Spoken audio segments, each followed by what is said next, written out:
I believe all healing work should be treated like ceremony. And when I say ceremony, I don't necessarily mean you need to light candles, burn something, beat a drum, build an altar, or turn every healing session into some elaborate spiritual ritual. Those things can, though, be absolutely part of ceremony. But that's not really what I'm talking about. I'm talking about how you enter the space, the intention you bring with it, the respect you have for the person sitting across from you, and the recognition that when somebody allows you into some of the most vulnerable parts of their life, their wounds, their fears, their trauma, their grief, their spiritual experiences, that deserves to be treated as something sacred. And to me, that is ceremony. And I think something changes when we start looking at healing work that way. Because then a session isn't just an appointment. It's not just another person on the calendar. It's not just a collection of techniques that you're going to perform on somebody. It's not the paycheck that you're getting to be able to pay your rent. It's that other human being that's sitting across from you who has trusted you enough to enter something with them. Because that's what a session is. You're entering into their world, their reality, what's going on with them. And I, and anyone else who is a practitioner of any kind of modality, you have a responsibility, we have a responsibility on how we show up into that space. But there is another side of this that isn't really talked enough about. It's holding sacred space for someone, holding that space for them. It doesn't mean giving up your power in the process. It doesn't mean taking on their stuff.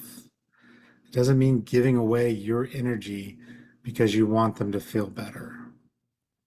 That's not what it's about. It's holding space in that container so that they can go through what they need to go through without any interference from outside sources, energetic, physical, environmental, any of these things. You're holding the space for them. You're making a container for them. And I do think it's really important for healers, energy workers, coaches, therapists, facilitators, shamans, really anybody whose work involves being present with other people's pain, because somewhere along the way, a lot of us learn that caring about somebody means carrying them. And that compassion means taking it on. And that being a good healer means giving and giving and giving and giving until finally you're just depleted and you can't do it anymore. And that's not true. That's not what it's about. That's not what it should be about. In fact, I think it really does impact or interfere with our ability to hold good space because we become so invested in our client, so invested with that person sitting on the couch, laying on the table, talking to them through Zoom. We want to do a good job. We want to make sure they're feeling better. We want to help them with everything we have. But it's not always up to us. It really, really isn't. We hold the container, we hold the space, we help remove the stuff that's in their way as best we can. But it's really up to them to take the step. It's up to them to make the changes. It's up to their energy to start working on themselves. We can remove the blockages. We can tune up the chakras. We can clear things out that need to be cleared out. We can get rid of the entities. We can remove the curses. And all of that is a good thing. Don't get me wrong. That's what we're here for. But once that part of the work is done, it becomes up to the client or that person you're working with to take that next step. And sometimes that means for them to make those changes in their lives that they've been putting off, but their body keeps telling them they need to do. We all know it's true because we went through it ourselves. We had to make changes in our lives. And so it's holding that space for them, bringing in that ceremonial work, and giving them work to do as well. Not just having them show up, lay in your table, clear their chakras, and be like, all right, your job's done, everything's fine, go home, live your life, I'll see you next week, and we'll do another tune up. If you're doing that, you're doing it wrong. It's not what it's about. Yes, sometimes there needs to be multiple sessions, but in reality, it shouldn't take super long to work on somebody. They just shouldn't. And you need to be able to set those boundaries for yourself and for them. You need to let them know that, hey, we're doing this work. What's coming up for you right now? What is it that you feel needs to be adjusted? What do you need to let go of? What do you need to change?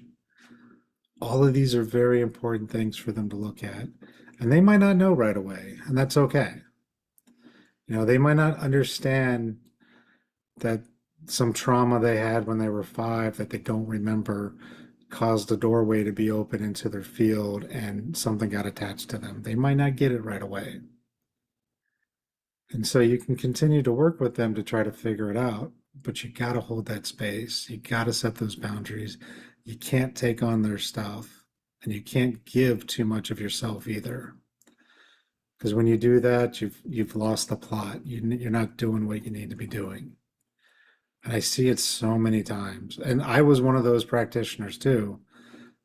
In the beginning, I'd be working on somebody and I would start to feel a pain in my leg or in my arm or something. And turns out that's what they're going through at that moment. And now I'm stuck with it. That does me no good. That does them no good. They might feel better temporarily, but it's not helping them. And so it's something to think about when you go into the ceremony work of holding up the space for somebody. You really want to make the container and make the understanding that it's about them. You don't need to take it on. And one thing I learned from a teacher of mine was if you were ever to start taking on someone's pain, feelings, emotions, now that doesn't mean you don't read them and understand what's going on. That's perfectly normal. Like you can work on somebody, say you're doing Reiki and you're working on them and they're talking about an emotion or a pain and you're seeing it in some different place because you're kind of getting the feeling that it needs to be centered in this area. That's great. That's how it should be. But you don't need to take it on. They don't need to give it to you. So if that ever does happen to you, one simple trick that I was taught was if you start feeling something coming on from somebody, to say thank you, but no thank you. And if you just need to kind of repeat it in your head as a mantra, do that. I've done it. Like it works. I once worked on a client remotely and I'm doing a simple Reiki session on her, trying to help her with some back pain. And I just felt like I was drunk, like I was drugged, like I was really, really high. I didn't understand it. I didn't take anything. I wasn't smoking anything. Didn't do anything. I wasn't drinking. I was completely clean and sober when I started, but halfway through the session, I felt like I took a bunch of drugs. And I pushed through, I worked with it. And then I sent her a text later because that's how we were communicating, saying that I had finished and that I felt really weird and that I was just asking if everything was okay on her end. And it turned out she took some muscle relaxers. And so I was taking that on without even realizing it. And that's just a simple example. Some people take on back pain or other pains or emotions. I've known some practitioners who, after they work on somebody with anger issues, they get really angry. And some people think, oh, I'm supposed to take this on so that I can help transmute it and clear it. You don't need to. That's the point. You don't need to take it on. You just need to help clear it out of their field. Send it to the earth if that's what you need to do. Find the way that works for you, but you don't need to take it on. You just need to clear it.